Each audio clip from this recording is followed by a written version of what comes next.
Good day, everybody, and welcome to another edition of the Military and Foreign Affairs Network. I am your host, the voice of reason.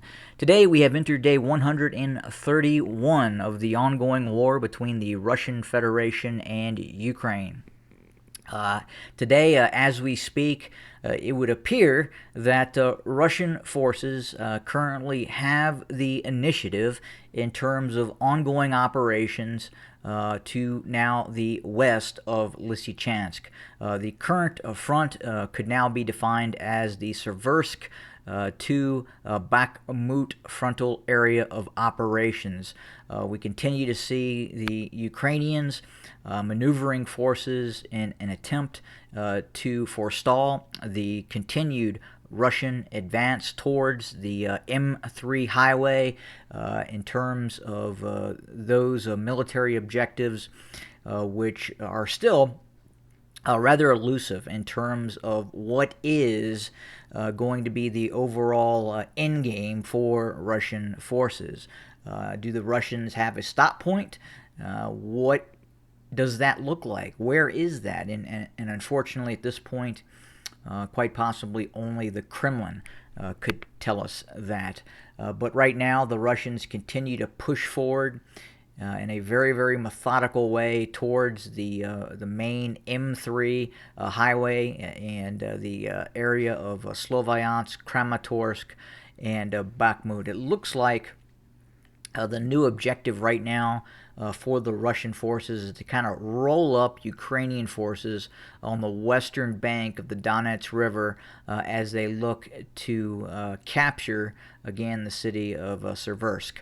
And that's this locale here. On this map, it appears that, at least according to this map, the Ukrainians have established a defensive perimeter around Seversk. So what we want to do is just kind of look and see what that town actually looks like and see how built up it is. So again, very, very small town, nothing like the city of Severodonetsk, Mariupol, or anything of that nature.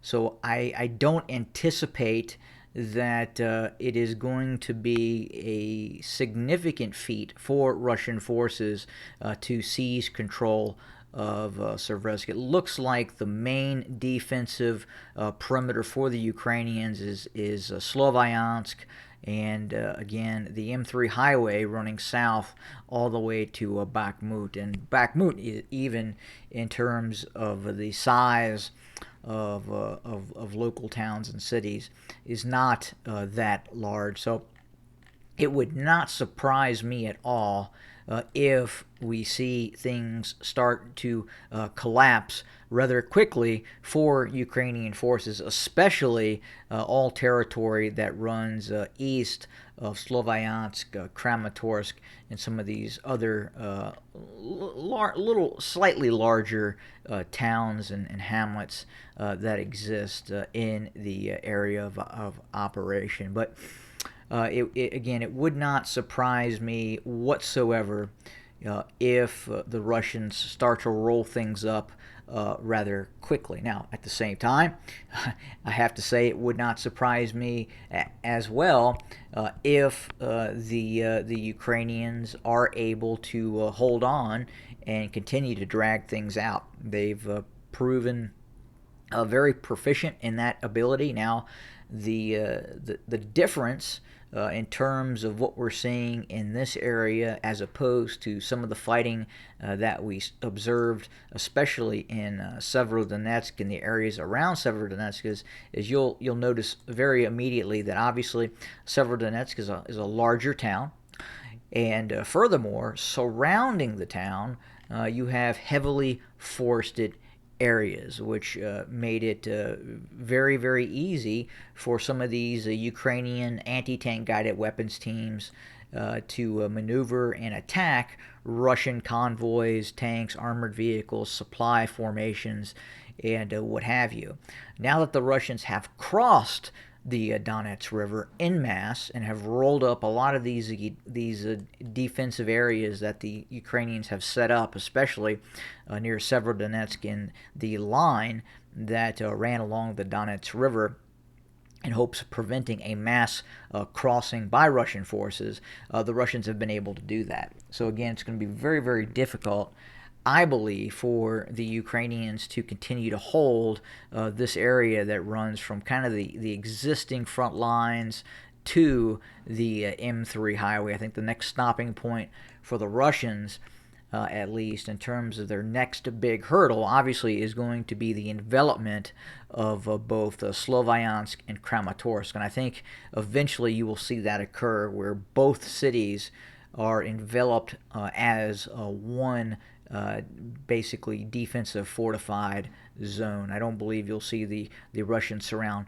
Kramatorsk and then also surround Sloviansk. I think it'll be an envelopment of the entirety of this area as the Russians continue to press forward. Now, in retaliation for these recent setbacks that the Ukrainians have seen and the continued advances by Russian forces, we have seen the Ukrainians launch missile strikes against targets in Belgorod, and we have also seen the Ukrainians launch a fairly significant multiple launch rocket attack against targets outside of Melitopol, and that is this locale right here, which is the one of the main air base that is outside, just to the northwest of the city of Melitopol.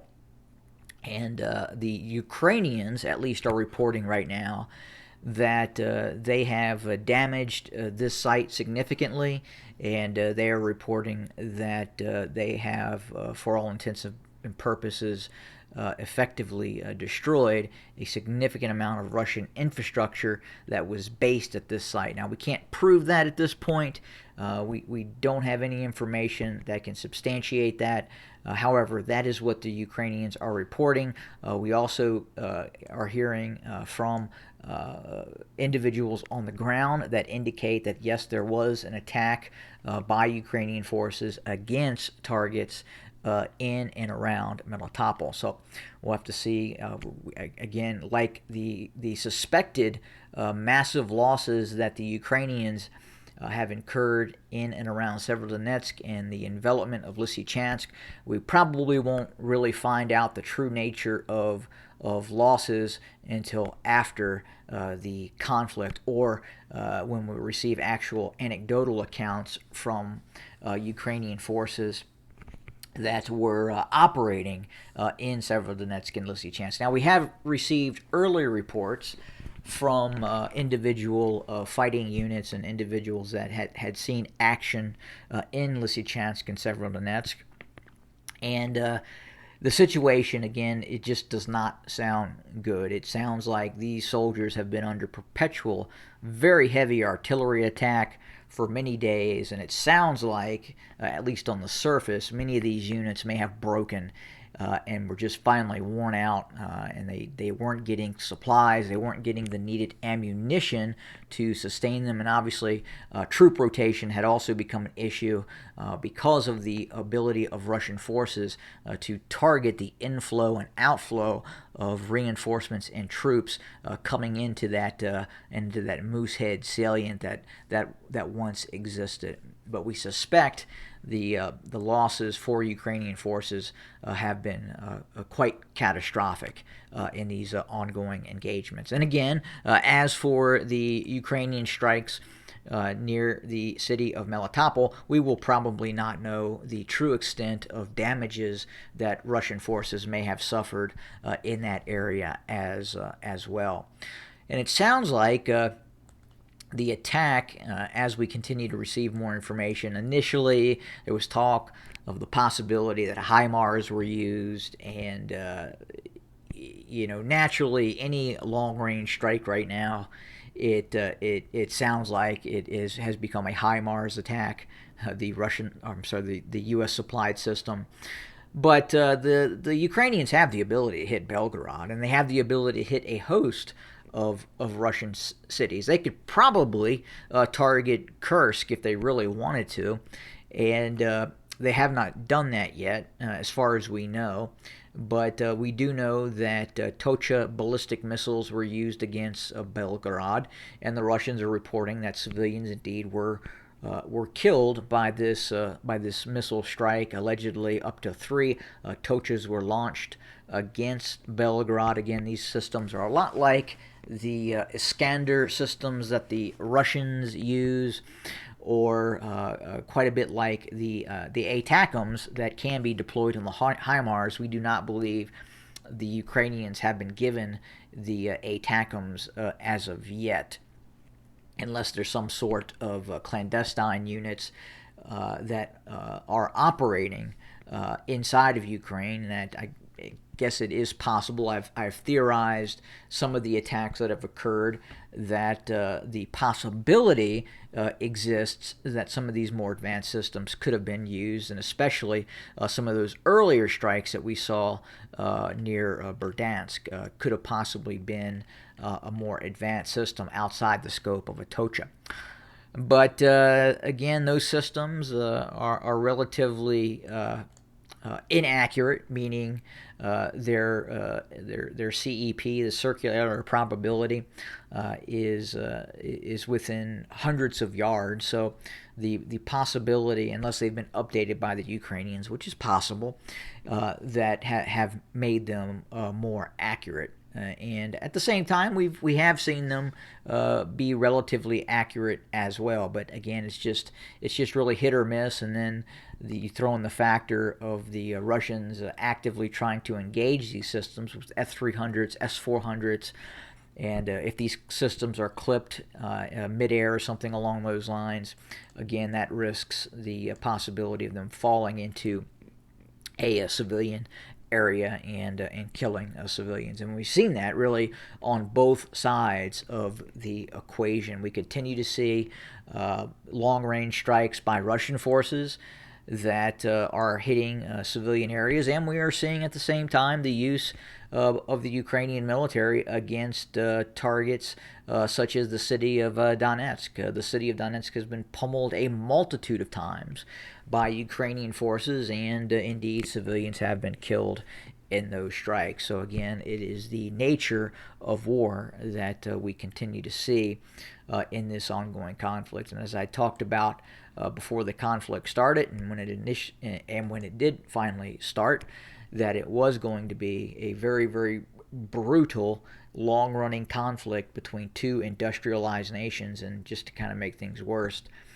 the issue has only really gotten worse between the two sides, and at this point, neither side is looking to converse and or negotiate. This is really kind of what I would say is almost total war.